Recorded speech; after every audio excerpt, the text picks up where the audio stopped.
So ஜனவரி வரப்போகுது, நிறைய business பண்ணலாம். அதுல வந்து முக்கியமானது வந்து பாத்தீங்கன்னா ஜிம்முக்கும் பட்டாசுக்கும் ஒரு ஒற்றுமை இருக்கு. ஜிம் பிசினஸ் பண்றதுக்கும் பட்டாசு பிசினஸ் பண்றதுக்கும் என்ன ஒற்றுமை யாராவது சொல்ல முடியுமா? ரெண்டு வியாபாரத்திலையும் வருஷத்துல ஒரு மாசம் தான் வியாபாரம் நடக்கும். கரெக்ட்டுங்களா? அதாவது ஜனவரி வரப்போனா எல்லாருக்கும் என்ன ஆகும்? ஒரு ஃபிட்னஸ் மோட்டிவேஷன் வரும். பட்டாசு தீபாவளி நேரம் மட்டும்தான் வேலை நடக்கும். நான் ஒரு ஃபிட்னஸ் எந்தூசியாஸ்ட். ஆமா, நம்ம தான் தெரியும், நீங்க வேற வழி இல்ல. Fitness enthusiast. சரி, உடம்ப குறைக்கலாம் அப்படின்னா என்ன பண்ணலாம்னா, சரி பெங்களூர்ல இருந்தேன், ஒரு ரன்னிங்ல ஜாகிங் போவோம்ட்டு ஒரு நைட் ஷோரூம் உள்ள போனேன். உள்ள போனா சார் ஒரு ஷூ வேணும் அப்படின்னா அவன் நம்மள திரும்பி கேள்வி கேட்கிறான். சார் நீங்க எத்தனை நாளைக்கு எவ்வளவு ரன்னிங் போவீங்க? அப்பதான் நான் வந்து ஷூ பிரிஸ்கிரைப் பண்ணணும்.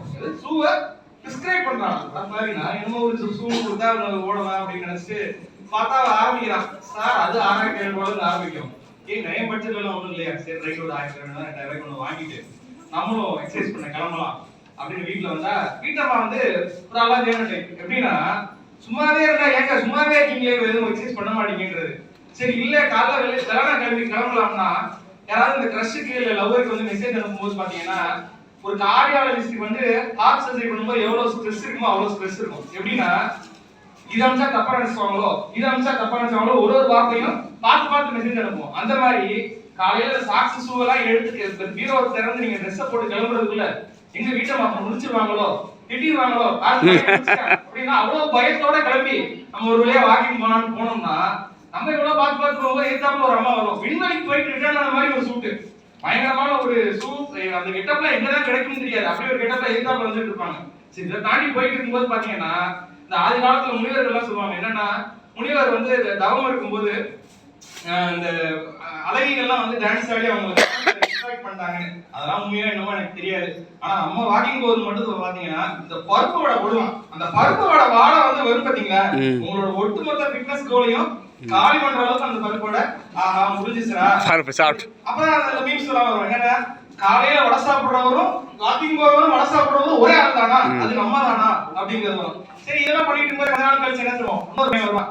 மாப்பிள்ளை இப்பெல்லாம் வந்து ட்ரெண்ட் அது இல்ல, நம்ம சைக்கிளிங் போவோம், ஒரு டீமை டெவலப் பண்றோம். சரிடா சைக்கிளிங் போலாம் அப்படின்னா விசாரிச்சா சாதா சைக்கிள்லாம் நமக்கு பிடிக்காது. அது எதுன்னு பார்த்தா ஒரு 10,000 20,000 வீட்டம்மா கேட்கணும். கூறு கட்ட மனுஷன் 2000 ரூபாய் கவர்மெண்ட் சைக்கிள் கிடைக்குது. காசோட அருமை தெரியுது அவங்களுக்கு எல்லாம். 15,000 ரூபாய் போட்டு சைக்கிள் வாங்குறீங்க. சரி வாங்குவோம், நம்மளால சைக்கிள் ஒரு டீமை திரட்டி போனோம்னா சைக்கிள் ஓட்டுறது அரை மணி நேரம், செல்ஃபி எடுத்து போட்டோ போட்டு இன்ஸ்டாகிராம் ஃபேஸ்புக் ரீல்ஸ் போட்டது 3/4 மணி நேரம் ஆகும். இப்படி எவ்வளவுக்கு எவ்வளவு நம்ம வந்து டெக்னாலஜி இதோட மட்டும் நிக்க மாட்டோம். ஒரு ஃபிட்னஸ் பேண்ட்னு ஒன்னு வாங்குவோம். என்னன்னா நான் வந்து எவ்வளவு ஓடிருக்கேன் ட்ராக் பண்றேன். அதுக்கு அப்புறமா பாத்தீங்கன்னா வேகமா போயிட்டு இப்படி திருப்பி பாத்தீங்கன்னா வராது, திரும்ப ரெண்டு தடவை இருக்கும். என்னடா வர மாட்டேங்குது, அது ஒரு சின்ன டிலே இருக்கும். இப்படி ஃபிட்னஸ் பண்றோம்ன்ற பேர்ல நம்ம ஆளுங்க பண்ற அக்கப்போற பாத்தீங்கன்னா ஒரு துணி தனி புக்கே எழுதலாம். பட் எனிஹோ நான் சொல்ற ஒரு மெசேஜ் என்னன்னா, ஏதாவது ஒன்னு பண்ணுங்க, கரெக்ட்டா பண்ணுங்க. வரப்போகுது, that is my suggestion. Super sir.